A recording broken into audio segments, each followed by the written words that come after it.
What's good, guys? Back again with another banger. In today's video, I'm going to be showing you 5 simple things that I wish I would have known when I first started designing. And these 5 tips and tricks are going to be little things, especially for beginners, that you might not have known about, that you can introduce to your workflow to make everything go a little bit faster, or just avoid you from doing things the long way. So I ain't going to hold y'all too much longer. Let's go ahead and get into it.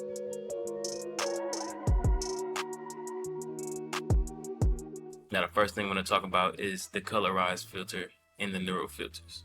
So right here we have a black and white image. This will work if you have an image that's black and white and you want it in color, but you don't want to have to go in and try to figure out how to paint everything a perfect color. You don't got to do all that. So with this, you're just going to have to go to filter at the top right here, and we're going to go to neural filter. Now you are going to have to install this if you've never clicked on neural filters before, which it shouldn't take that long. I already have it installed here, and the thing you want to do is go to Colorize right here, and it gives you a little photo example of how it works. So we're just going to turn it on like that, and as you can see, it's already colorized, and you can come in and adjust the saturation, and you can also just adjust, you know, different colors.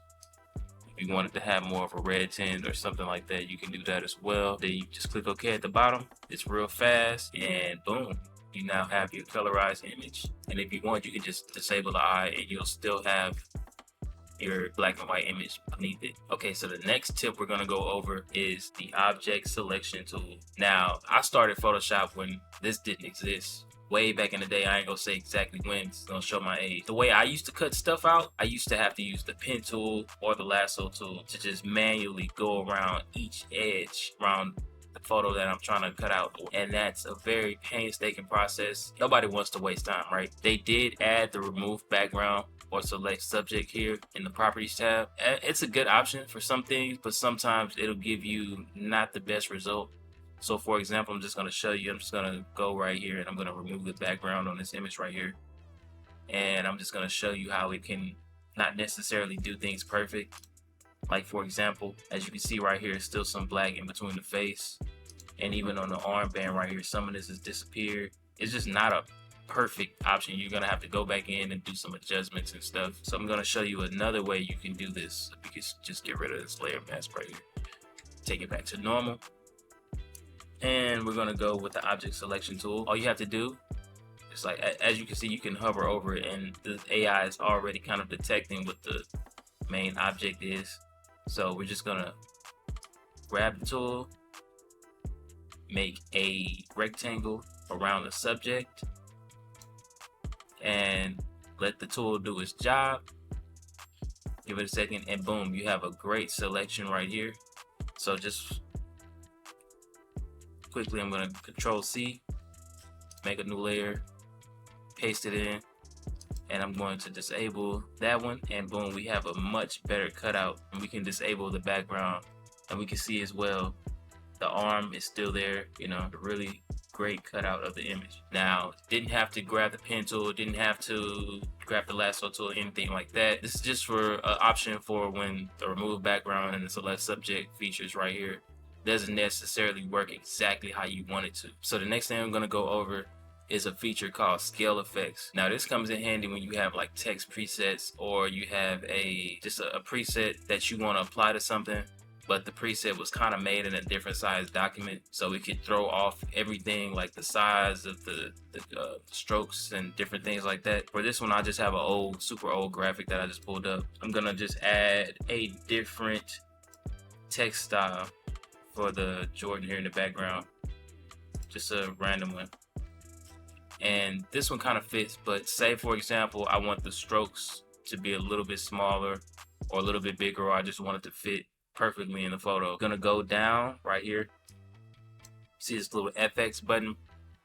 You're gonna right click on that, and you're gonna scroll all the way down to the bottom to scale effects, and this menu will pop up. And from here, you can adjust the scale of the effects that's on your text style. And I found this to be extremely helpful, especially when, like I said, presets are not necessarily made in the same exact size or resolution that you're working in.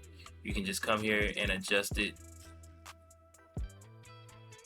and yeah, you can just go to taste. So I like that particular percentage right there. Boom, you're done.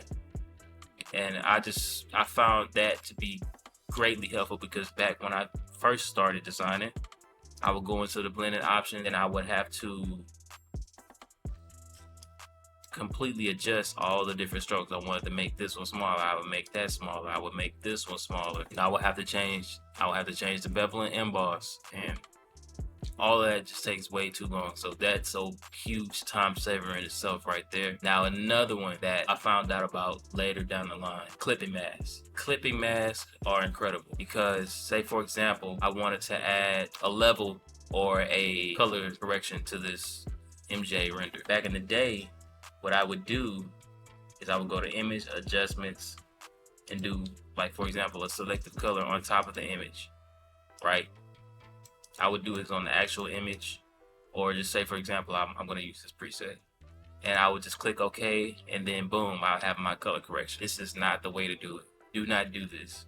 You're going to want to come here to this little half circle right here, click selective color, and this will pop up. Now once you do this, let's say I want to do it like this, it's going to change the whole document, which is not necessarily something that you would potentially want.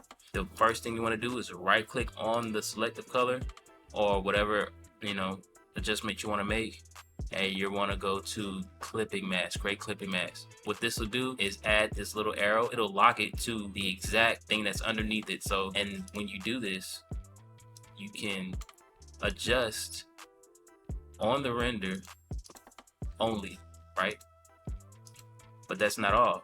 You can always come back to it. Say you don't like this, you had it for a little bit, you change your mind, you want to change it to a different one. You can always come back and change it, and you can disable it or just delete it. Much better option than going up here and just being stuck to the option that you picked before. And you can apply this on any layer. And the last thing that makes, for me, my design much easier to do, especially when I'm designing t-shirts, is my t-shirt Autobuilder. So with this, all you have to do is come in. If you want to just give it that vintage effect, for example, I'm just going to paste the last design that I had here. Just going to paste it in, close it, save it, and just like that, I have, you know, halftones and vintage, like distress effect on my image, just like that.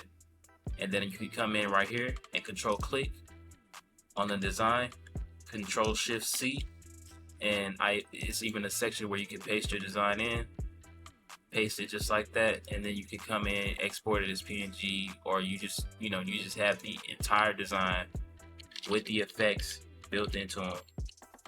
And this took me a little while to do, but I use this almost on every t-shirt design that I make, and it's just a huge time saver. So in this file, I also included 2 of my texture kits.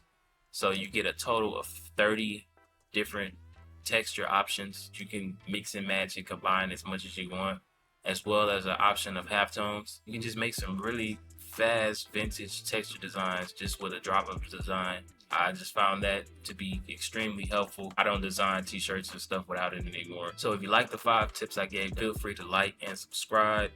And I'm gonna keep more stuff coming, guys. Stay tuned. Tap in with me.